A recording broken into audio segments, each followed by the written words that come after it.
Agora, força magnética. Aqui caiu a primeira questão em 2013. Então nós vamos ver daqui a pouco a questão. Agora, é o seguinte, força magnética. Quando é que eu tenho força magnética? Eu tenho duas situações. Ou eu tenho uma carga elétrica que foi jogada dentro de um campo magnético, carga em movimento, pessoal. Carga em movimento, imersa num campo, sofrerá força magnética. Tá? Ou um fio passando corrente elétrica, esse fio, um comprimento L de um fio passando corrente imerso num campo, também sofre força magnética. Então nós temos duas situações, ou uma carga jogada dentro de um campo, ou um fio imerso dentro de um campo. Tá? Eu quero mostrar uma situação interessante, que é uma situação seguinte. Digamos que eu tenho um campo magnético para a direita. Tá? Essa situação é uma situação que eu acho que, se cair, ele vai te cobrar, na verdade, teoria. Tá? E eu vou te mostrar o que é o ângulo θ. Então, eu tenho o campo magnético, linhas de campo para a direita, sei lá, foi um ímã em forma de ferradura. E eu tenho uma carga elétrica que vai se movimentar, e essa carga elétrica é uma carga positiva e ela está para a direita. Pois bem, aquele θ que eu te mostrei ali, ó, aquele θ, é o ângulo entre dois vetores. É o ângulo entre o vetor V, que é o vetor velocidade, e o vetor campo magnético. Nesse caso, se a velocidade estiver paralela ao campo, como nesse exemplo em que o θ é 0 graus, olha o que vai acontecer, pessoal. Essa situação é uma situação interessante de salientar aí. Olha lá. Existe carga? Sim. Ela está em movimento? Sim. Tem campo? Sim. Mas olha lá. Pessoal, quanto é que é o seno de 0 graus? O seno de 0 graus é 0. Então, uma situação muito especial em que há carga, há campo e ela está em movimento. O detalhe é que nessa situação não há força magnética. Esse θ também pode ser, esse θ também ali, ó, o Bill seno θ, Bill sem θ, né, macetezinho, BIL seno θ, também pode ser, olha ali, se for um fio, pode ser o ângulo entre a direção da corrente e a direção do campo magnético. Tá? Apesar da corrente não ser um vetor, o movimento das cargas convencionais positivas é. Então, se eu tivesse um fio paralelo ao campo magnético, e esse fio, apesar de existir corrente, apesar de existir campo, e ter um comprimento L é o comprimento do fio imerso no campo, nessa situação também não haveria força magnética sobre o fio. Tá? Então tem que cuidar que aquele ângulo θ ali é perigoso, tá, pessoal? Voltando ali para os slides. Tá beleza? Ó, então, quando é que tem força magnética? Ou uma carga jogada no campo ou um fio imerso no campo. Vamos começar, então, tá ali, fio imerso com módulo. Agora, força magnética, quando ela existir, eu te mostrei uma situação que não existia, mas quando a força magnética existir, ela vai ter que ter uma direção e sentido. Para onde é que ela aponta? O que é normal o cara responder? Olha, para onde é que aponta o campo magnético também será força. Não é. E olha ali, ó, é a famosa regra do tapa. Pessoal, se liga aí, ó. Alguns devem ter aprendido como regra dos 3 dedos. A dos 3 dedos, que é a FBI, é com a mão esquerda. A do tapa continua com a mão direita. Ó, por que eu gosto da regra do tapa? Esse dedo era I, corrente. Lembrando que corrente convencional é o movimento, como se fosse o movimento de cargas positivas. Corrente convencional, movimento de cargas positivas. Então, I e B. Isso aqui era lá aquela regra anterior, né? Corrente e campo. Na regra do tapa, olha que interessante. Esse dedo continua o I. Continua o I. Ou o movimento de cargas positivas. Esses dedos eram B, continuam B. E a palma da mão é o tapa. Então, tu pega, ó, palma da mão, palma é o tapa. Então, I continua I, ou velocidade de cargas positivas, corrente convencional. B continua B. E tu acrescenta a força. Então, observa o ângulo entre os três vetores. Ó. Olha o ângulo entre os três vetores. Está aqui, ó. Que é o que tu pode fazer a mesma coisa com a mão esquerda. Tá? Então, são perpendiculares as três direções. Então, regra do tapa. Para que regra do tapa? Para a força magnética. Já vamos treinar essa regra aí. Ó, olha essa observação. Essa regra, como mostra a figura, é válida para cargas positivas ou corrente convencional. Cargas negativas, tu vai inverter o sentido. Cuida isso. Então, a carga negativa, a positiva, tu dá o tapa com a parte de dentro da mão. Já a negativa, tu dá o tapa com o lado de fora da mão. Tá bom? Ou tu inverte o dedo da corrente no início, da velocidade de cargas positivas. Vamos dar um exemplo para ficar mais claro a regra do tapa, que é a regra que me dá o sentido da força. Olha ali. O campo magnético é para dentro. Então, olha a minha mão aqui, tá? Campo para dentro. Esses dedos aqui são o campo. Então, olha o que eu faço ali. Eu ponho o campo para dentro, penetrando na tela do computador. Tá vendo que a velocidade é para a direita? Então, ó, campo para dentro da tela. Velocidade para a direita. Tu fica o tapa, deu para cima. Mas aí tu olha a trajetória e vê que ela veio para baixo. Ela fez uma curva para baixo. Bom, se essa regra do jeito que tá, a regra do tapa, é para carga positiva, e aquela ali seguir o contrário, ela só pode ter sinal negativo, esse sinal. Tá ali, ó. Olha o que acontece com partículas negativas ao virem da esquerda para a direita, penetrando no campo. Elas fazem uma curva, elas se encurvam. Tá vendo? Então, o campo magnético encurva aquelas partículas. Então, velocidade para a direita, campo penetrando, faz aí no plano da tela. Entrando, faz os teus dedos entrando no plano da tela, velocidade para a direita e o tapa vai dar para cima. Ah, mas elas desviaram para baixo. Então, elas só podem ser negativas. Tá ali, ó. Tá? Agora, olha o fio. O fio agora, ele está circulando corrente nele e o campo magnético está para fora da tela. Então, agora vai ficar um pouco mais difícil. Então, eu tô me imaginando na posição que tu tá aí. Então, o que tu vai fazer? Tu vai pegar os dedos e tu vai botar para fora da tela. Ó, põe em direção do teu peito, para fora, porque esses dedos é o campo. Tá vendo? Tem um monte de pontinhos. Aquilo é o campo magnético. Tá para fora, saindo do plano da tela do computador. No caso da tua prova, ia sair da prova. Então, olha ali. Sai. Ó, meus dedos estão saindo. Tá enxergando a ponta dos meus dedos. Aqui, né? Saindo. A corrente está para direita, para tua direita aí. E olha o tapa para onde é que deu? Para baixo. Então, tu orienta duas direções e a terceira é dada pela regra do tapa. Tá? Tá ali, ó. Por isso que a força magnética ele foi empurrado para baixo. Olha ali. Um fio imerso também. Três situações. Primeiro, o campo magnético é para dentro. Tá vendo? Nas três situações, o campo magnético é para dentro. Na primeira situação, não tem corrente. Então, um fio imerso não tem corrente, não tem força. Bill, seno teta. Então, não tem I, não tem força.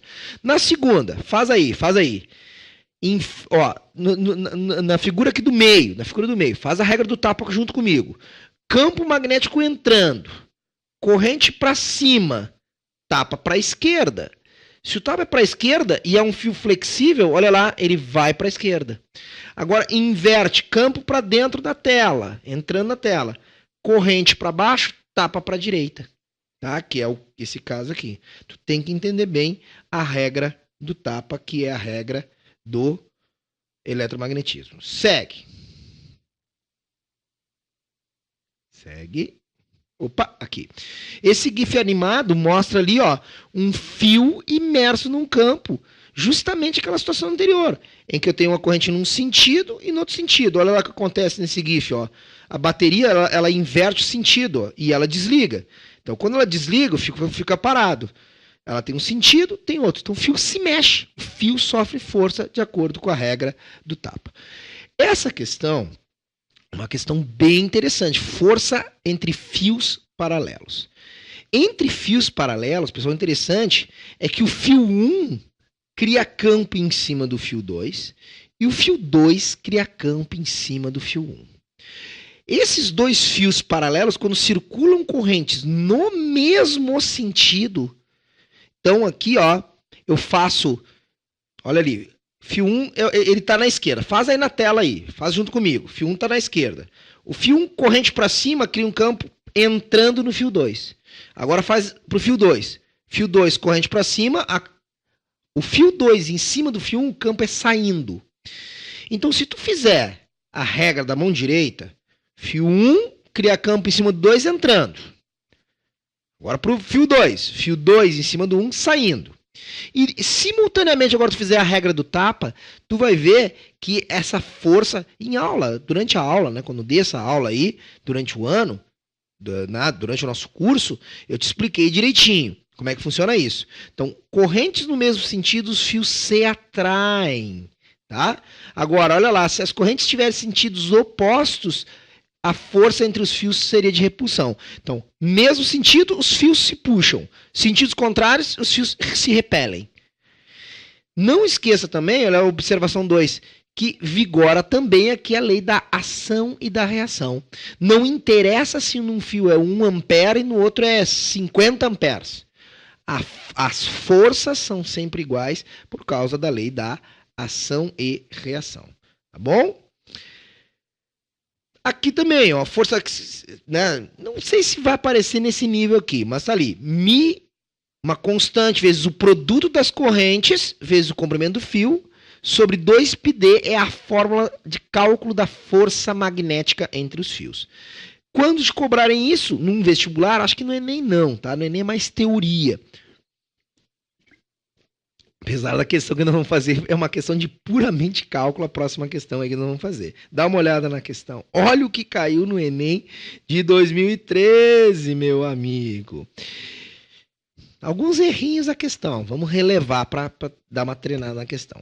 Desenvolve-se um dispositivo para abrir automaticamente uma porta no qual um botão, quando acionado, faz com que a corrente elétrica de 6 amperes percorra uma barra condutora de 5 centímetros, cujo ponto médio está preso a uma mola de constante elástica K igual a 5 vezes 10 na menos 2 newton por centímetro. O sistema mola condutor está imerso em um campo magnético uniforme perpendicular ao plano do quadro. Perpendicular ao plano. Quando acionado o botão, a barra sai da posição de equilíbrio com uma velocidade média de 5 metros por segundo e atinge a catraca em 6 milissegundos, abrindo a porta. Quanto é que é a intensidade do campo magnético? Meu Deus, olha só. Como é que eu faço a questão? Primeiro, ele usou o termo velocidade média. Na verdade, seria melhor ele ter dito que a velocidade era constante.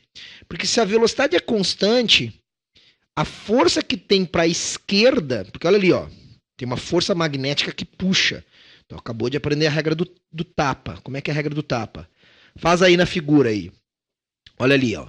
Eu não consigo botar a mão lá em cima, meu desaparece, tá? Mas seria aqui, ó. Campo magnético para dentro e corrente para cima. Para dentro, porque é um X ali, né? Então, para dentro, penetrando no plano da tela do teu computador. Corrente para cima. Então, a força magnética é para a esquerda, que é a que leva o sistema lá até a catraca da porta automática. Se ele falasse para nós, daí não teria erro a questão, que a velocidade era constante, aí fechava todas, pessoal. Porque se a velocidade é constante, o que eu tenho com velocidade constante? Eu tenho que a força resultante será zero. E aí fecha com que, na verdade, o que ele queria. Que se a velocidade é constante, o que tem para a esquerda de força, que é a força magnética, será numericamente igual sempre à força elástica que vai ter. Na verdade, essa força elástica é uma força variável, então é difícil, a questão tem erros aí, né? Por isso que, na verdade, tem que fazer uma média aí, né? Força resultante zero, eu tenho que aquela força magnética, então, será igual à força elástica em módulo. Então, é daí que tu tira a força magnética. O valor dela é o valor da força elástica. Aí o cara tem que misturar, olha só, ele tem que saber lá da mecânica que força elástica é K vezes X. Kx, força elástica é Kx. Bom, vamos voltar para a questão. Força elástica é Kx. O K ele me deu 5 vezes 10 a menos 2 newton por centímetro. Então, K 5 vezes 10 na menos 2 newton por centímetro. Mas centímetro é 10 na menos 2 metros. Nota que eu tive que passar para o sistema internacional. Então, 5 vezes 10 a menos 2 por 10 a menos 2. Então, a minha mola é de 5 newton por metro. Tá ali a minha mola. Beleza? Opa, eu tô... Agora sim. Então, força elástica é Kx, tá? Botei lá o valor do K que ele me deu e botei o valor do X. Tá? Desculpa, o X eu não botei ainda. Como é que eu descubro o X? Muito aluno ficou viajando nisso. Cara, ele me deu a distância andada e o tempo. Então, o X, na verdade, olha só, tive que fazer toda uma questão de mecânica.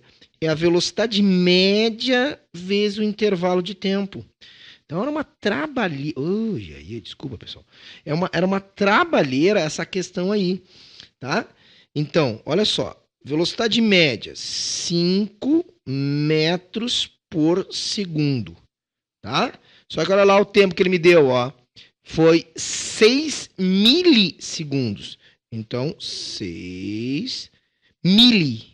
Tem que te ligar. Mili, 10 na menos 3 segundos. Então, isso aqui vai dar 30. 5 vezes 6, 30 vezes 10 na menos 3 metros. Esse é o X. Eu estou fazendo tudo isso só para chegar aqui, ó, e calcular quem? Esse carinha aqui. Então, vamos lá. Força elástica. É o K, que é o 5, vezes o X, que é o 30, vezes 10 na menos 3. Isso aqui é a força elástica. Newton.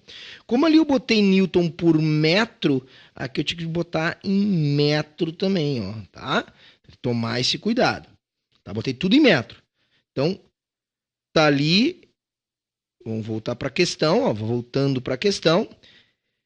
Já calculei a deformação com 5 metros por segundo vezes os 6 milissegundos.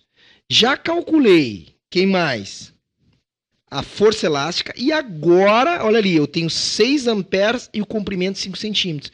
Para finalizar, eu volto lá e eu sei que força magnética, que é igual a elástica, por isso que eu calculei a elástica, é B, que é o campo, que é o que ele está me pedindo, vezes o I, vezes o L. O fio está perpendicular, então seno de 90. E seno de 90 nós sabemos que é 1. Vamos lá. Chata essa conta, né? Eu vou deixar 5 vezes 30 vezes 10 na menos 3, a força igual a B, que é o campo, vezes... Esqueci quanto é que é a corrente. Vou voltar ali para a corrente. 6 amperes e o comprimento 5 centímetros. Então, voltando, 6 amperes e 5 centímetros. 5 centímetros é quanto? 5 vezes 10 na menos 2. Tá aí. Então, sobrou apenas o B. Então, o 5 daqui, eu simplifico com 5 daqui. Nem precisava, poder ter deixado o produto lá também. O 6 daqui, divide com 6 daqui, sobra 5 vezes 10 na menos 3. E o 10 na menos 2 passa dividindo. E aí, finalmente, eu encontro o valor do campo magnético. 10 na menos 3 por 10 na menos 2 é menos 3 menos 2. Ou seja, menos 3 mais 2. Ou seja, 10 na menos 1 Tesla. Quem me diz que Enem é a apenas questão conceitual não viu essa questão aí. Um monte de calculeira. Olha as habilidades. Saber que força magnética era igual a força elástica. Calcular a força elástica. Saber que força magnética era biocenteta. E aí botar ali todos aqueles números e achar 5 vezes 10 na menos 1. Tesla. Nossa! Alternativa A de Argentina para a questão do Enem de 2003. Está aí a questão sobre força magnética.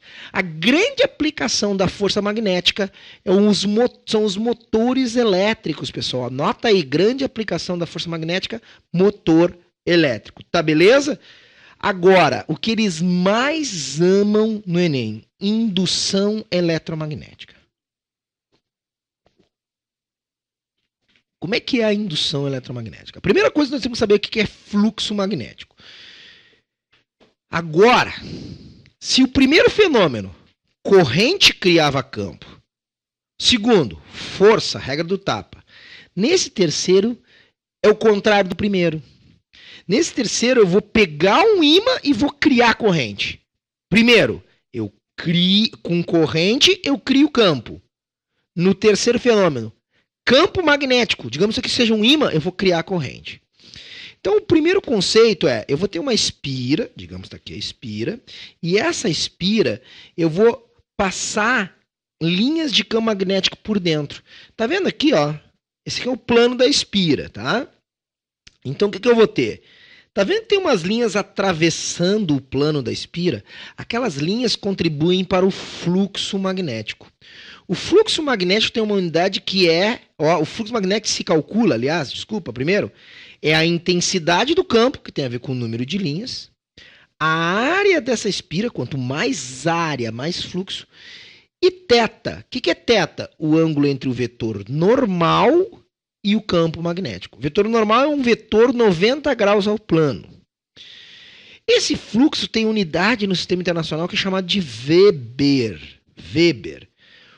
Um Weber de fluxo é 1 Tesla, que é a unidade de campo, vezes metro quadrado. O importante mais é tu saber essas duas situações aqui, que é a situação em que o fluxo é zero, olha ali, ó, nenhuma das linhas está passando por dentro do plano, e aqui quando o ângulo é zero, o fluxo é máximo, passa o maior número de linhas possível.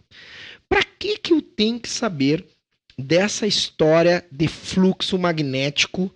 Ou seja, para que eu tenho que entender que campo magnético atravessa... Imagina aqui, ó, que essa garrafa seja essa garrafa também... estão enxergando a garrafa? Seja um ímã. Se saírem linhas de campo, essas linhas de campo atravessam o plano da espira. E essas linhas de campo causam um fluxo magnético. Para quem tem que entender de fluxo? Porque o Michael Faraday descobriu uma das coisas mais fantásticas da física e da ciência. Que se por acaso tu variar o fluxo magnético no interior de uma espira, no decorrer do tempo, tu cria uma força eletromotriz. Ó, essa letra grega epsilon é uma força eletromotriz induzida, por esse sizinho. E aí tu vai criar uma corrente induzida. O que eu estou te dizendo é que se tu variar o fluxo magnético no interior dessa espira, tu cria corrente elétrica. Tu cria volts e tu cria corrente elétrica. Até o Faraday, a única maneira de tu ter tensão e ter corrente era com uma pilha ou com corpos carregados. O Faraday descobriu que com campo magnético também se podia criar volt e criar corrente elétrica, portanto. Inclusive, matematicamente, a quantidade de volts que tu cria está aqui, ó, N vezes delta φ delta T, que se chama variação temporal do fluxo magnético, tá? Tá aqui matematicamente a lei de Faraday. Vocês já viram esse dispositivo aí, pessoal? Como é que se chama esse dispositivo? Coloca aí como aplicação. Esse dispositivo se chama um dínamo. Esse dínamo é muito simples, pessoal, um dínamo. É basicamente o seguinte, deixa eu te mostrar como é que é o esquema de um dínamo. Eu tenho ali depois, eu quero te mostrar aqui também. Ó. Basicamente, eu pego um ímã norte-sul, norte-sul. Aí eu pego, prendo um eixo nele, e esse eixo, esse ímã ele pode girar ao redor desse centro aqui, Então o que eu vou fazer? Eu vou dar um jeito de girar esse eixo aqui, girando o ímã. E aí o que acontece? Eu coloco próximo desse ímã, eu coloco um enrolamento de fios. Coloco um enrolamento de fios aqui, tá? E aqui, sei lá, vou ligar aqui uma lâmpada. Viu? Essa lâmpada aqui, ó, que eu estou colocando, não tem nenhuma bateria. Sabe? Essa aqui é uma lâmpada, ó, tá? Símbolo da lâmpada. Aqui é uma lâmpada. Não tem nenhuma bateria ligada nela. Quando eu girar esse sistema aqui, haverá uma variação de fluxo aqui, ó, no interior dessa espira. Tem um delta de fluxo magnético. Esse delta de fluxo magnético criará uma força eletromotriz induzida, que na prática, meus amigos, é uma tensão elétrica, é uma tensão elétrica, que vai criar uma corrente elétrica, que tu já vai entender, que é uma corrente alternada, fazendo essa lâmpada, o quê? Brilhar. Ou seja, eu tô criando volts, basicamente esses desenhos aí de criança de quarta série, para explicar. Bom, como é que eu faço aquele ímã girar ali diante da espira? Como é que eu faço? Eu ligo um eixo, nessa pontinha aqui, ó, na roda da bicicleta. Quando a roda girar, isso aqui vai girar, girando um ímãzinho ali dentro, variando o fluxo, e esse dispositivo chamado de dínamo cria a energia elétrica para ligar a lanterna dessa bicicleta. Pois bem, tá aí, caiu no Enem de 2010-2. Olha que interessante. Os dínamos são geradores de energia elétrica. Tu gera a tua energia elétrica. Utilizados em bicicletas para acender uma pequena lanterna. Para isso é necessário que a parte móvel esteja em contato com o pneu da bicicleta. E quando ela entra em movimento, é gerada energia elétrica para acender a lâmpada. Tu mesmo, com a tua bicicleta, gera a energia elétrica. Dentro desse gerador encontra-se um ímã e uma bobina, como eu te expliquei ali. O princípio de funcionamento desse equipamento é explicado pelo fato de a corrente elétrica no circuito fechado gerar um campo magnético nessa região. É corrente que está gerando campo? Não, é o contrário. É a variação de fluxo. Então não é corrente que gera o campo. A bobina imersa no campo em um circuito fechado gera corrente. É a bobina? Não, a bobina é o enrolamento de fios que está ligado à lanterna. Não é a bobina que gera a corrente. A corrente circula na bobina. Bobina em atrito com o campo magnético do circuito fechado gera... É o atrito da bobina com o campo magnético, ela esfrega? Não, nada a ver. D. Corrente elétrica é gerada no circuito fechado por causa da presença do campo. É só porque existe um campo? Olha aí. Corrente elétrica é gerada no circuito fechado. Sim, a lanterna funciona. Quando há variação. Olha só, a D e a E muito próximas as duas, né? Só que a D diz que basta existir campo. Não, pessoal. Se tivesse parado o ímã diante da bobina, não adianta. Ele tem que ficar girando, ele tem que ficar variando o fluxo magnético. Então a resposta correta é muito legal essa questão aí do dínamo. Vocês já ouviram falar no carro? Já abriram o capô do carro? Tem, além do motor, tem outros equipamentos, né? E tem lá o chamado alternador. Já ouviram falar de alternador, pessoal? O que um alternador é? Alternador é um gerador. Tu gera energia elétrica. Tu aproveita parte do movimento do carro, que faz girar aqui. Não são ímãs. Aqui são bobinas que, ao girar, tu gera energia elétrica. Sabe para quê? recarregar as baterias. Se não tivesse o alternador, a bateria do teu carro ia para o espaço, ela ia acabar, tá? Então, o alternador recarrega a tua bateria, beleza? Tá ali, ó, olha como é que funciona. Esse desenho tá um pouco melhor que o meu. Eu tenho um monte de voltinhas, aí é o contrário do que eu fiz. Eu fiz um ímã girando e com espiras do lado. Aí não, aí é a espira que gira e aqui tem um campo magnético no meio das espiras, então vai variando o fluxo. Zero máximo, ela girando ali, tá vendo ali a velocidade angular ômega, ela tá girando e gera uma corrente chamada alternada. Pessoal, muito importante, para agora. Todo gerador, toda usina de energia elétrica que tiver algo se movimentando, como no caso da hidrelétrica, ou seja, sempre que eu tiver movimento, presta atenção, sempre que eu tiver energia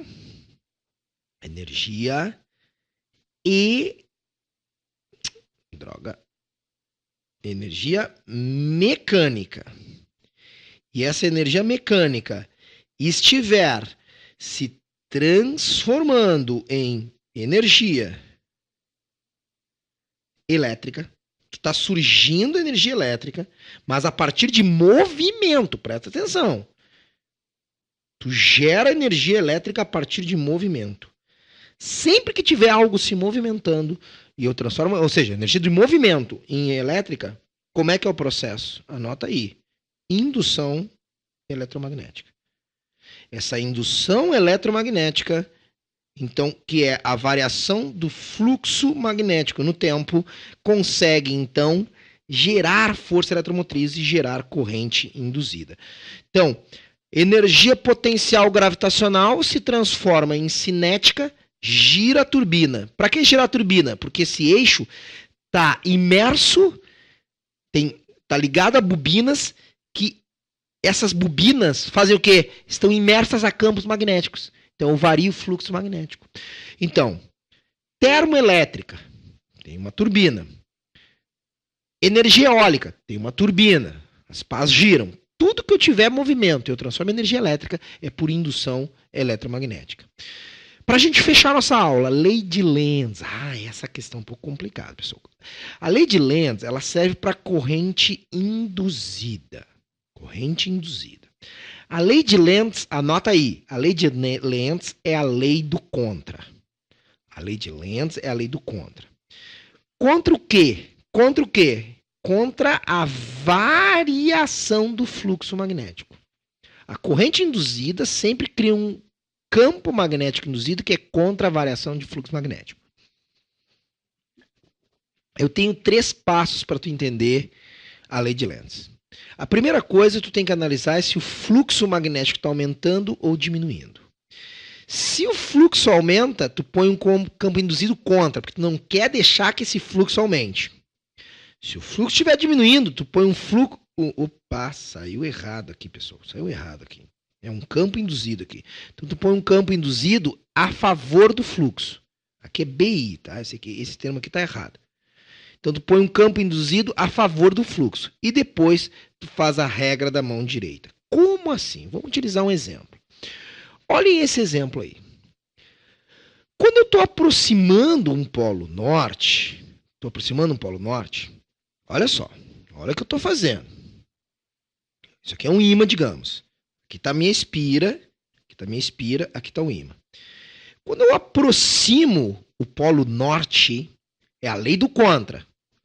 Quando eu aproximo, eu sinto na minha mão, que eu estou empurrando o ímã, eu sinto uma resistência a empurrar. Sabe por quê que quando eu aproximo o norte eu sinto uma resistência? Adivinha que polo fica aqui do campo induzido? Polo norte. Então aproximo o norte, olha ali na figura, ó. Aproximo o norte, faz norte. E se faz norte, saem linhas de campo induzido desse lado direito. Então aproxima norte, ó, aproximo norte, faz norte ali. Olha a dica, a manha. o sentido da corrente, basta botar a flechinha nas extremidades do norte. Então, empurrei, senti uma dificuldade. Empurrei o norte, fez norte lá. Agora, olha a próxima figura. Vamos ver aqueles passos, aqueles 3 passos, para fazer sentido aqueles 3 passos. O campo do ímã é para a esquerda e está aumentando porque eu estou aproximando o ímã. Então, o campo induzido, ele tem que ser contra. Ele tem que ser para a direita, olha lá, ó. Tem que ser contra. Tá vendo que o do ímã vai para a esquerda e o induzido vai para a direita. Se saem linhas, por isso que ficou norte ali. Então, para não deixar que aumente, é contra a variação. E aí eu uso a regra da mão direita, e vejo, ó, o sentido da corrente induzida. Agora, quando eu tiro, eu também tenho uma oposição para tirar. Então, se eu tiro o norte, o que fica lá? Se eu sinto uma oposição ao tirar o norte, é porque fechou um sul lá. O sul está segurando, está atraindo o norte. Então, a lei de Lenz, pessoal, tu tem oposição tanto para colocar como para tirar. Ou seja, esse agente, essa pessoa aqui que está empurrando ou tirando, ela realiza trabalho, ela gasta energia para colocar e tirar. Então, empurra o norte, faz norte. Tira o norte, olha ali, eu estou tirando o norte, olha ali na figura. Tira o norte, faz sul de campo magnético induzido. Então, vamos lá. Se o campo externo do ímã é para a esquerda e diminui, ó, tá lá, para a esquerda, ó, sai linhas do norte. E diminui, por que está diminuindo? Porque eu estou afastando o ímã. O campo induzido também será para a esquerda, será a favor o campo induzido, para não deixar que o fluxo diminua. Tá? Aí tu faz, então, campo induzido no mesmo sentido, olha a corrente induzida, e olha lá que eu fiz, se eu tiro o norte, faz um sul lá. E se faz um sul, olha o que eu faço na pontinha das flechas, eu ponho na pontinha das flechas o sentido da corrente induzida. Aqui também, olha ali, ó. Agora eu afasto a espira. Quando eu estou afastando a espira, o ímã está parado e eu afasto a espira, eu vou ter dificuldade de afastar, vou realizar trabalho. Eu vou sentir uma oposição a puxar a espira. Por que eu vou sentir uma oposição a puxar a espira? Porque se tem um norte aqui, ficará um sul aqui. Sul daqui atrai o norte daqui. Olha lá na pontinha do sul, sentido da corrente induzida. Agora, aproxima a espira do norte. O que fica? Lei do contra. Fica um norte. E olha lá as pontinhas. Sentido da corrente induzida. Tá? Vamos ver a questão do Enem de 2014 para mostrar para vocês essa história aí da lei de Lenz. O funcionamento dos geradores e usinas elétricas baseia-se no fenômeno da indução eletromagnética, descoberto por Michael Faraday no século XIX. Pode-se observar que esse fenômeno, ao se movimentar um ímã e uma espira em sentidos opostos, ó, o ímã e a espira com sentidos opostos, com modos de velocidades iguais a V, induzindo uma corrente elétrica de intensidade I, como ilustrado na figura. Então, tá aqui, ó. O ímã vai para a esquerda e a espira, na verdade, um solenoide, vai para a direita. Tá? A fim de se obter uma corrente com o mesmo sentido apresentado na figura, utilizando os mesmos materiais, outra possibilidade é mover a espira para onde? Bom, vamos começar o seguinte. Lei de Lenz. Ó, observa muito bem, eu vou desenhar aí aqui para vocês verem como é que está na questão que ele deu. É um norte no lado direito. Ele está fazendo o quê? Tem um enrolamento ali. Tem um amperímetro. E ele te diz que a corrente vai da esquerda para a direita no amperímetro. Certo? Olhem a figura que eu desenhei. O ímã está se afastando e a espira também. O ímã para a esquerda e a espira para a direita. Lei de Lenz é a lei do contra. Se eu estou afastando o ímã e a espira, eles estão se atraindo ou se repelindo? Eles estão querendo deixar se afastar? Não, né? Então aqui vai ficar um polo sul. Olha lá o sentido da corrente. Então, na figura que ele me deu, lei do contra. Eu tiro o norte, vai ficar um sul aqui. Vai ficar um sul aqui desse lado esquerdo. Esse sul faz com que haja uma corrente elétrica nesse sentido. Então, quando tem sul aqui, a corrente elétrica é para a direita. Ele quer, olha a pergunta dele, ele quer, a fim de se obter uma corrente com o mesmo sentido apresentado na figura e com os mesmos materiais, outra possibilidade é. Então, vamos a outras possibilidades. Primeira, eu devo mover a espira para a esquerda e o ímã para a direita com polaridade invertida? Será que se eu fizer o seguinte, pegar o ímã com polaridade invertida, o que é polaridade invertida? Botar o sul para cá e o norte para cá, e o ímã for para a direita e a espira, dali a espira, for para a esquerda, será que dá isso? Lei de Lenz, lei do contra. Se eu aproximar os dois, lei do contra. Sul se aproximando da espira, o que vai ficar aqui? Vai ficar um polo sul. E é o que eu quero? Sim, polo sul. Deu, matou a charada. Todas as outras possibilidades, vai ficar um polo norte ali. Então, a alternativa A já me diz que se eu inverter aqui, botar sul aqui e aproximar o sul da espira, ó, a espira for para a esquerda e o ímã para a direita com polaridade invertida, sul aproximando, fica sul. E é sul que eu quero para ter aquele sentido de corrente que está ali representado. Então, eu precisava de lei de Lenz na questão de 2014 do Enem. Para terminar, pessoal, uma questão que eu acho que pode cair no Enem de 2015. Tá? Eu vou te falar no pré-prova semana que vem isso aí. Transformador.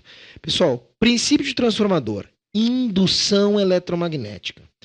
Eu ponho uma corrente no primário, na entrada, uma corrente variável, para que eu tenha o quê? Um campo magnético variável no primário, que se estende ao secundário. E eu tendo um fluxo variável no secundário, eu transformo a minha voltagem. Todo mundo já deve ter usado um transformador. Está aqui, inclusive, uma foto de um transformador. Ó, foto de um transformador. Pessoal, transformador só funciona com corrente alternada. Transformador não funciona com corrente contínua. Tá? Eu tenho que botar uma corrente que vai e volta. Relação do transformador entre a tensão do primário e secundário com o número de espiras do primário e secundário. É uma relação direta. Então, se eu quero entrar num transformador, presta atenção, eu quero entrar com 110 volts, na verdade 127 no primário. Entrei no primário com 110 volts. Que é o que as pessoas geralmente fazem. Às vezes é o contrário. E eu quero sair com 220 no secundário, na saída, o que eu vou ter que fazer? Se dobrou, se multiplicou por 2 a tensão, o número de espiras também tem que multiplicar por 2. Ou seja, se eu botar no primário 1000 voltas no primário, e eu quero multiplicar por 2, então no secundário eu vou ter que colocar 2000 voltas no secundário. Tá, pessoal? Então a relação é uma relação direta. Só um pouquinho, deu crepe na caneta aqui. Tá? Então eu tenho que botar, então, no secundário 2000 voltas. Tá, beleza? Então tá aí. Questãozinha que poderia aparecer no Enem. E se eu botasse no primário uma pilha?